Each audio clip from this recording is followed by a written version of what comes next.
விடுதலை சிறுத்தைகள் கட்சி மாநில கட்சியாக அங்கீகரிக்கப்பட்டதையும் பானை சின்னம் வழங்கப்பட்டதையும் முன்னிட்டு தாராபுரம் பேருந்து நிலையத்தில் உற்சாக கொண்டாட்டம் நடைபெற்றது. நேற்று ஜனவரி 13ஆம் தேதி நடைபெற்ற இந்த கொண்டாட்டத்தில் விடுதலை சிறுத்தைகள் கட்சியின் தாராபுரம் கிழக்கு மாவட்ட நிர்வாகிகள் மற்றும் தொண்டர்கள் பெருமளவில் கலந்து கொண்டனர்.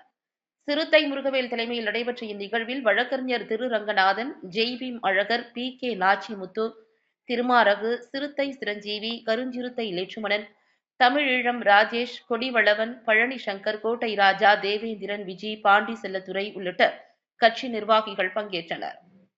தேர்தல் ஆணையத்தின் இந்த அங்கீகாரத்தை கொண்டாடும் விதமாக பட்டாசுகள் வெடித்தும் பொதுமக்களுக்கு இனிப்புகள் வழங்கியும் மகிழ்ச்சியை பகிர்ந்து கொண்டனர்.